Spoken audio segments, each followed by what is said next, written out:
Hello and welcome back. In this video we're going to be working through an application of the chain rule. So take a second and read through this problem setup. But the idea is we have a circulating body of water. Think a big kind of rounded square tub.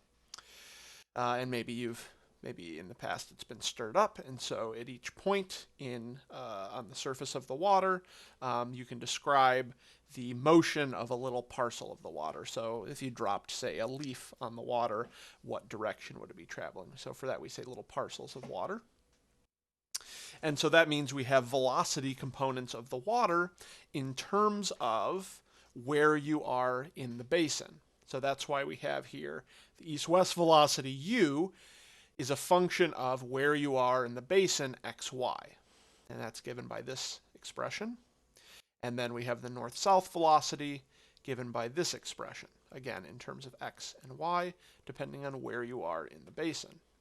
So these are the velocity components, so we could take these together and get a vector. And the goal here is we'd like to figure out how the speed of the water changes with respect to with respect to changes in the x direction and changes in the y direction, right? So that is, we want partial s, partial x, and partial x, partial y. All right, so a lot of things going on here. I'm going to show you a picture and sort of just pick out the components that we need, that we're going to work with. I want to first figure out what functions am I dealing with here? What are the relationships between my variables? So here's our basin of water, the x and y direction. For some reason the y didn't copy, so I'm going to write that in. There's y and there's x. And here is this u and v sort of graphed. We'll talk about graphing things like this later. This is an example of what's called a vector field. We'll get to that actually much later on in the class in chapter 17. We'll study things like this in a little bit more depth and figure out how to graph them. Right now, we're not going to worry too much about it. I just want a visual to go along with it. All right. Right, these arrows here are describing the velocity at each point in the basin. Let's see. Let's jump to this. Okay, so remember what we're after. Keep in mind what you're after. This is always a good thing for problem solving. We need partial derivative of s with respect to x, and partial derivative of s with respect to y. So look at what we have here. S, which is the speed of the water, right? This formula should look familiar, right? Because u is the x component and v is the y component of the velocity of the water. So s would be its speed, the magnitude of that vector. And let's just uncover what is the relationship here. So we have s is sort of our top function, the speed. That's what we're after in each of these. Now that depends on the vertical velocity of the water as well as the horizontal velocity of the water. So that's u and v, and each of those depend on where we are in the basin. X, y, x, y. Okay, cool. So that means to get partial s, partial x, we'll have two terms, each with two factors. So let's write out our chain rules for this problem. Partial x. So that would be partial s, partial u, times partial u, partial x. And then how else can we get to x? Well, we'll do partial s, partial v, times partial v, partial x. And then we'll also want partial s, partial y. Let's go ahead and write that one down. Partial s, partial u, partial y, plus partial s, partial v, times partial v, partial y. Cool, so we need to get a hold of, it looks like more than 4 different derivatives. Let's find our partials, and then we'll combine them according to those chain rules. So let's start with, how about partial s, partial u? All right, so u, figure out where the u variable is. It's inside of this square root, so that's something being raised to the 1/2. So derivative of the outside will be 1/2 u squared plus v squared to the 1/2 minus 1, or negative 1/2. Don't forget to multiply by the derivative of the inside. Derivative of the inside, well, v squared is constant with respect to u, so this should just be 2u. So the 1/2 and the 2 will cancel out, and it looks like I'll get u over square root u squared plus v squared. Cool. Partial s partial v now. Well, u and v are, there's a symmetry here, right? If I swap u and v, then I would, it would be the same as doing partial s partial u. So if I swap u and v here, it should give me the same result. Now you can do that by hand to verify it, but it should be this based on symmetry. Okay, there's sort of our two big partials, right? The u and the v. And now we need u with respect to x and y and v with respect to x and y. So let's go ahead and find partial u, partial x. All right, look at where the x's are. I'm going to take one quick second. I didn't copy that wrong, did I? Sine pi x and cosine pi x.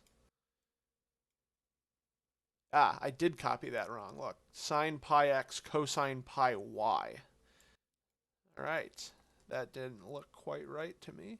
That should be pi y there. I didn't think I'd have to do a product rule for this one, and I don't. All right, so cosine pi y, that's a constant with respect to x, so I'm really just differentiating 2 sine pi x and bringing this constant out to the front. So let's do that first. I'll have 2 cosine pi y times derivative of sine pi x with respect to x, so a pi is going to pop out, and then we'll have cosine of pi x. All right, there's that one. Let's do partial u, partial y. All right, so yeah, pi is going to pop out when we do the derivative of cosine, and then this will be constant, so this should be 2 pi sine pi x times derivative of cosine pi y, so that means I'm going to get a negative sine pi y. All right, let's do v.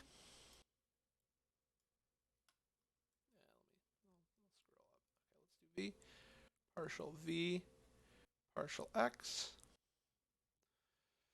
There's my x. It's a cosine, so that'll go to a negative. A pi is going to pop out, so this is going to be 2 pi. I'll do sine pi y, that constant first, and then I'll have sine of pi x. Looking good so far. Let's do one more here. Partial v, partial y. All right, partial v, partial y. That's inside of the sine. That's going to go to cosine, and a pi is going to pop out. So it looks like negative 2 pi. I'll put my cosine pi x here. I'll put parentheses like the rest. And then this will go to cosine of pi y. Wow.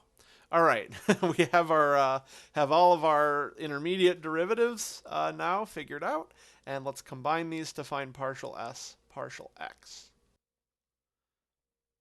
Partial s, partial x. All right, partial s, partial u. I'm going to go ahead and mark these. So partial s, partial u, and partial u, partial x. These two. All right. One thing to notice here is that this is getting a little bit gross looking. So one thing I might do to clean things up is, so notice partial s, partial u, the square root of u squared plus v squared is repeated in both, and that's the same as s.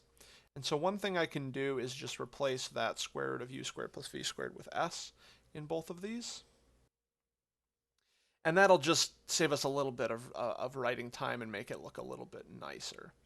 So partial s, partial u, so back to finding partial s, partial x.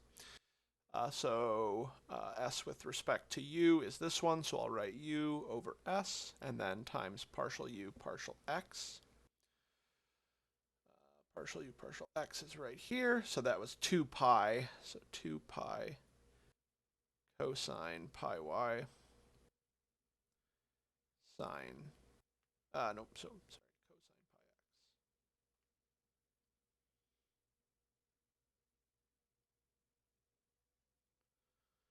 pi x. Plus partial s partial v. That's v over s. So plus v over s. And oh boy, I'm running out of room. V over s times partial v partial x. So that one's down here. That's 2 pi and then sine of each of those. So 2 pi sine pi x and times sine pi y. Sorry, I had to go down to another one there. So it's a little bit gross looking. It's all right. So there's partial s partial x. We could pull an s out of that. Okay, we could also maybe drop in what u is here into both of these for u and for v. Some things might clean up if we do that, but I'm going to leave it as is. So keep in mind there might be a little bit more simplification we can do, but I don't see anything immediately that's going to clean it up super well. So I'm not going to worry about it. And then finally, partial s, partial y. I'm going to let you figure that one out. So we already have the chain rule written here, and we have all the component parts. So this is sort of my big point here is once you have all your component parts figured out and you have your chain rule figured out, with those two things done, it's just a matter of, well, as we used to say, plugging and chugging, right? Plug and chug. We already have all the components. We just need to put them in to their spots and combine them. So I'll leave that one up to you to keep the video a little bit shorter here. And so now what we have is we know how the speed, so let's say I'm, say, here, right? These are functions of u, really these are functions of x and y, right? So given a point xy in this basin, we can now figure out how the speed of the water changes. So with partial s partial x, if we move in the x direction, it changes at this rate. That's our instantaneous rate of change at this value x and y. We can see how that changes.